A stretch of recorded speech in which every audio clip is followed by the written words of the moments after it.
quel est le sport qui me permettra d'atteindre mes objectifs? Déjà, quels sont tes objectifs? Ouais, alors, à définir. En tout cas, c'est vrai que les objectifs, ils dépendent de chacun, ils Ouais. sont propres à chacun.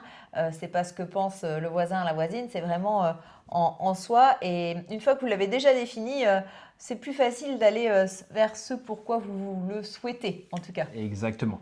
On va parler d'activité physique, on va parler de bouger de base. Déjà, on va commencer par bouger avant de Bouger. parler de sport. Parce que ça, c'est le premier facteur important que tout le monde doit comprendre et tout le monde doit mettre en place. Parce que on va aborder plusieurs sujets et vous allez voir que même des fois des sportifs se font piéger dans, Dans leur leur leur propre sédentarité. activité Ouais, quotidienne, finalement. exactement.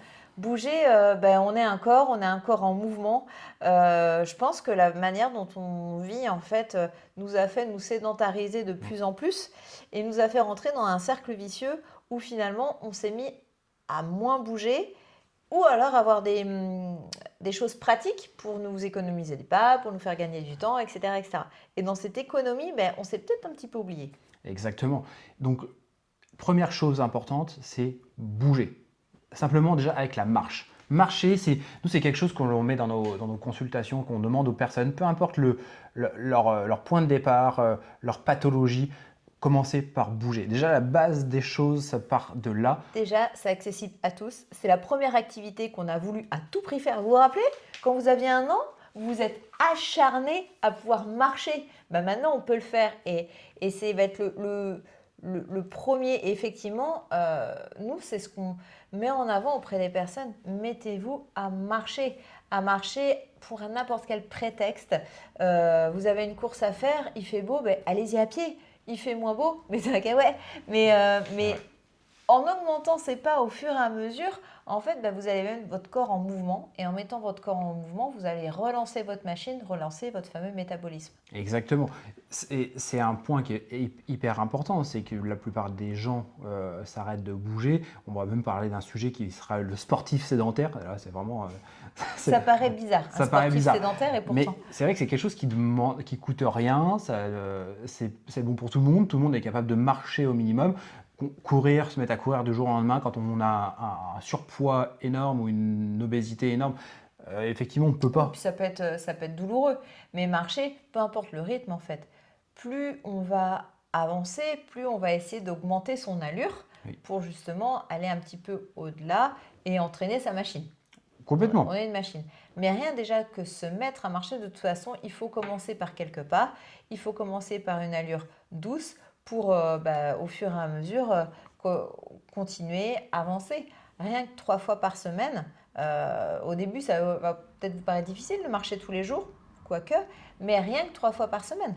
Et surtout que ça ne demande aucun matériel. Maintenant, tous les téléphones ont les systèmes de tracking sur les pas. Nous, ce qu'on fait dans les consultations, dans les personnes qui sont vraiment, soit qui n'ont pas trop de temps, qui sont vraiment en forte obésité ou vraiment qui ont certaines pathologies, on commence à prendre les métriques de ce qu'ils font déjà en termes de pas hebdomadaires et on essaie d'augmenter tranquillement. Par exemple, quelqu'un qui fait 6000 pas par jour de moyenne sur la semaine, on essaie d'augmenter la première semaine à 7500 pas, d'augmenter tranquillement jusqu'aux 10 000 pas. Le but, c'est d'avoir un effet crescendo et un effet bénéfique au quotidien parce que du coup, le fait de marcher, vous allez augmenter le métabolisme de base, et ce qui va vous permettre de brûler plus facilement. La complexité, c'est qu'on a eu des personnes il y a quelques années, c'est qu'ils pensaient tout miser sur l'alimentation et en restant le cul assis sur une chaise. Et malheureusement, on a vu que ça ne marchait pas.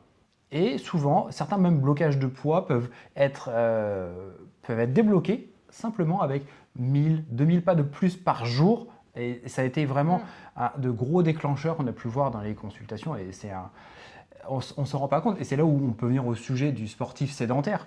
Que je pense à certaines personnes, et ça me fait tilter, parce que j'ai quelques personnes que j'accompagne, que j'entraîne, voilà, qui me disent du coup j'ai fait ma séance entre midi et 2, ça s'est bien passé, puis après je suis resté assis dans ma chaise au bureau toute la journée. Et je peux vous garantir qu'en fait, à la fin du compte, oui, tu as augmenté ta dépense énergétique, mais à la fin du compte, tu es resté sédentaire sur 80% du temps restant. Parce qu'après le soir, tu rentres chez toi, Tu te poses dans le canapé. tu te poses dans le canapé, tu te poses dans la chaise pour manger, tu te poses dans le canapé. Et c'est un point qui est important à comprendre. C'est que Et le lendemain, tu as les courbatures. Puisqu'en plus, juste après ta séance, tu t'es posé et tu n'as pas forcément éliminé tout ce qu'il y avait Ça peut à aussi. éliminer. C'est pour ça qu'on conseille vraiment aux personnes, par exemple, faites 3 fois 20 minutes par jour, 2 fois une demi-heure. Si vous avez le temps, vous faites une fois une heure. Et vous trouvez des solutions pour aller marcher un petit peu, pour faire un petit peu plus de pas, aller prendre plutôt l'escalier que l'ascenseur. Ouais, et puis on va pas, enfin on a rien, on n'invente rien, hein. La marche, elle a énormément d'autres bienfaits. Vous allez prendre l'air si vous le faites en extérieur. Vous allez vous accorder un moment de pause. Nous, on aime bien, justement, juste avant de tourner cette vidéo, on a été marcher un petit peu. Ça aère également, pas que le cerveau, ça aère aussi les idées. Parce que quand on marche, on peut penser à autre chose. Quand on court, c'est pas toujours facile de penser, mais quand on marche, on peut penser à autre chose, on peut échanger. Je pense à des collègues de travail peut-être qui seraient bloqués sur quelque chose en brainstorming. Bah, peut-être que aller marcher tout simplement, non seulement ça va vous faire quelques pas, mais ça va mettre en route les idées.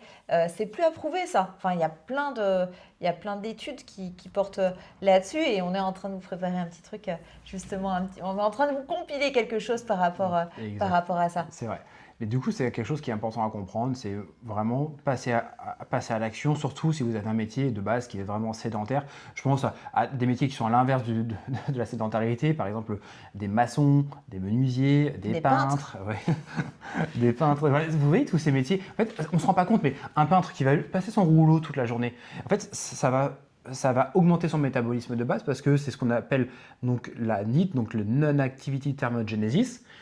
Et ça dans la dépense calorique totale, ça représente à peu près en moyenne, très souvent, pour quelqu'un de lambda, ça représente vite 20% de la dépense calorique. On ne se rend pas compte comme ça. Donc à tous les artisans qui voient cette vidéo, vous êtes des sportifs de haut niveau. Oui. Parce qu'en plus, sont souvent des gestes répétés. Par contre, attention à comment vous allez nourrir votre machine. Souvent, c'est là que le bas blesse. C'est ça. C'est pour ça qu'on peut voir des maçons très affûtés comme des maçons bien costauds.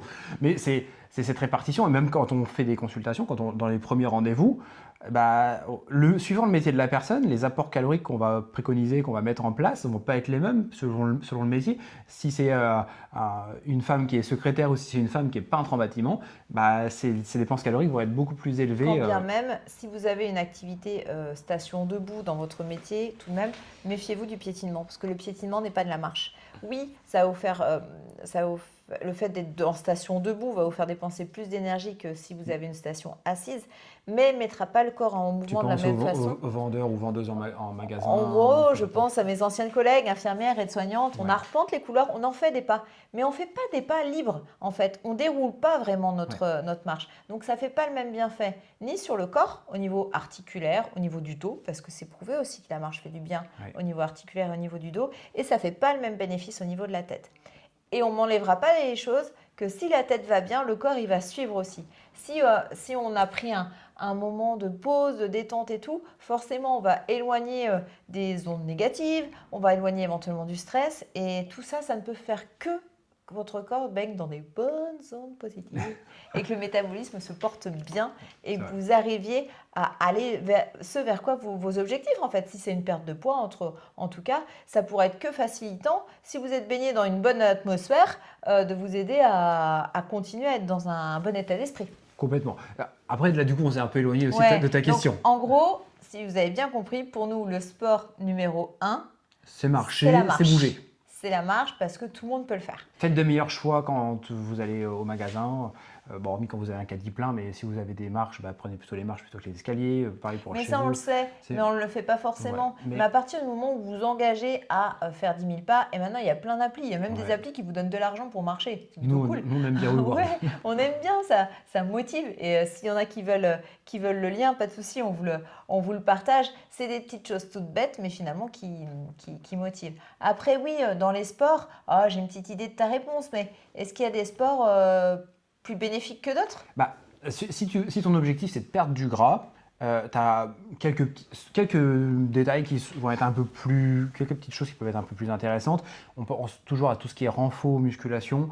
Ça a un effet un peu plus intéressant. Pourquoi? Parce qu'on va chercher à développer la masse musculaire. Quand on fait en poids de corps ou avec du poids, dans les deux, est-ce que ça va stimuler la masse musculaire? Automatiquement, avec du poids, ça va être un peu plus bénéfique parce qu'on va apporter de la lourdeur, on va apporter de la contrainte aux muscles. Le but, ça va être de développer de la masse musculaire et plus on a de la masse musculaire, plus notre métabolisme de base est élevé, plus on brûle de calories. Donc ça, c'est... Et plus longtemps. Et plus longtemps. Parce qu'après, il y a l'effet afterburn, c'est l'effet on continue de brûler des graisses après avoir fini l'entraînement. C'est cool. Voilà, je pense par exemple au CrossFit, ces sports-là où en plus ces combinaisons cardio-renfo, c'est des gros brûle-graisse quand même parce que tu as l'effet afterburn. Après, tu as tout ce qui est course à pied, tout ce qui va être vélo. Ça va être un petit peu différent. On va brûler des fois un peu. Là où ça brûle le plus de calories, c'est la course à pied parce qu'il y a beaucoup de contraintes énergétiques. Donc automatiquement, on brûle plus. Il y a moins l'effet afterburn, hormis après une grosse séance d'intensité avec du fractionné ou choses comme ça. Là, effectivement, on a quand même un effet afterburn.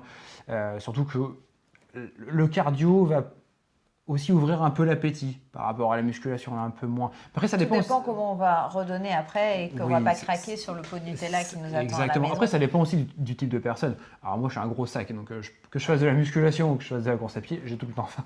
Je pourrais manger tout le temps. Mais c'est vrai que beaucoup de gens, la plupart des recherches scientifiques prouvent que la plupart des gens ont faim après du cardio plutôt que du renfo.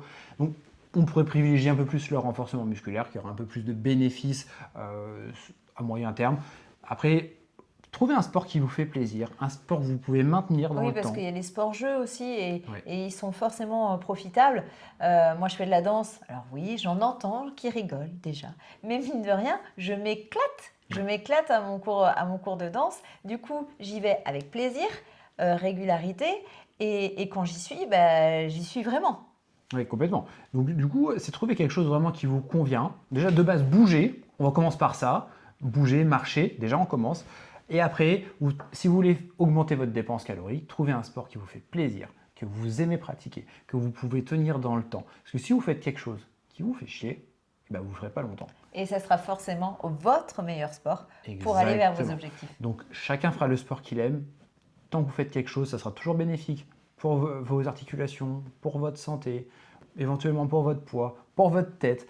Ça a vraiment d'énormes avantages de se bouger. Je peux vous garantir qu'après quelques mois, même après votre première séance, vous vous souvenez, on a toujours cet effet de plaisir quand on a fini une séance de sport. Trouvez votre sport qui vous fait plaisir, qui vous apporte cette excitation au quotidien, qui vous donne envie d'y retourner le lendemain. Et ça sera ça qui va vous donner des résultats sur le long terme. Moi, je serais curieuse de savoir ceux qui nous écoutent, quel sport ils font oui. ou quel sport ils aimeraient faire qu'ils n'ont jamais osé. Si on peut vous mettre en lien avec des personnes pour vous aider à démarrer, pourquoi pas. Si les fédérations nous voient et ont des petits tests, on peut bien les tester des sports qu'on ne connaît pas. Complètement. Mais allez-y, mettez ce que vous aimeriez faire ou ce que vous faites aujourd'hui. Exactement. En tout cas, on espère que ce petit podcast vous a plu. On va aller bouger. Voilà. Ou c'est une très belle journée, matinée ou soirée, peu importe. Et on vous retrouve très bientôt dans un nouveau podcast. À bientôt. Ciao, ciao.